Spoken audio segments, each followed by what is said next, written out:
oo ka qayb qaadanaysa dib u dhiska jidka isku xidha magaalada Berbere iyo Raaribur ayaa deeq lacageed ugu deeqday guddiga dib u dhiska wadadaasi Cabdisalaam Ismaaciil Nuur agaasimaha ganacsiga ee shirkadda isgaarsiinta Telesom oo kulankaasi ka hadlay ayaa sheegay in shirkadda Telesom oo ka qayb qaadanaysa horumarka iyo dib u dhiska wadooyinka ee ka socda gobolada kala duwan ee dalka in ay ugu deeqayso isla markaasina ay waqtigan xadirka ugu tala galeen ka qayb qaadashada wadada isku xidha jidka Berbere iyo Raaribur lacag xadigeedu dhan yahay 20,000 oo doolarka Mareykanka ah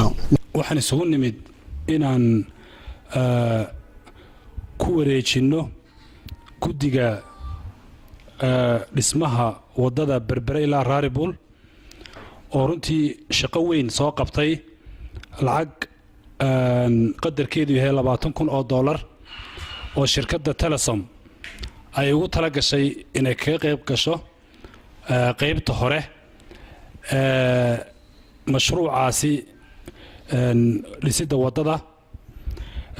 wax maanta halkan la fadhiya oo aan guddoonsiinaynaa deeqda lacageed guddiga is-abaabushay ee community-gaasi ka mid ah waxaan u mahad celin lahaa dhammaan shirkadihii dawladda hay-adaha iyo cid kasta oo is-abaabushay runtii oo khayrkaasi ka qayb gashay waxaan runtii u mahad celin lahaa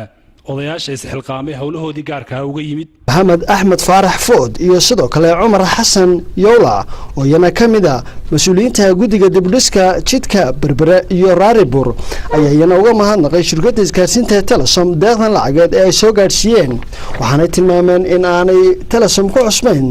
saaxadda balse ay mar walba heegan u tahay ka qayb qaadashada barnaamijyada khayriga ah ee la xidhiidha arrimaha bulshada isla markaasina waxa uga mahadnaqeen guud ahaanba mas'uuliyiinta iyo hawlwadanada shirkadda isgaarsiinta ee Telesom anagoo guddidii ka wakiila wadada dhisisay iyo hay'addii dhisisay wadada maham labadaba waxaanu aad iyo aad uga mahad celinaynaa shirkadda Telesom tixgelinta iyo deeqdan 20,000 ee ay ugu deeqday wadadaas shirkaduna muqtan ma aha wad ku cusub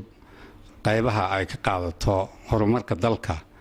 waa wax runtii cid walba ay u ogsoon tahay waxaanu anagu si gaar ah run ahaantii ugu mahad celinaynaa tixgelinta qadarinta ka qaybgalka deeqda waxaanu leenahay shirkaddan ilaahay ha barakeeyo iyo dadka ka shaqeeya dhammaantoodba mahad aad u ballaaran iyo tixgelin maaragtay aanu runtii u soo jeedinayno campaign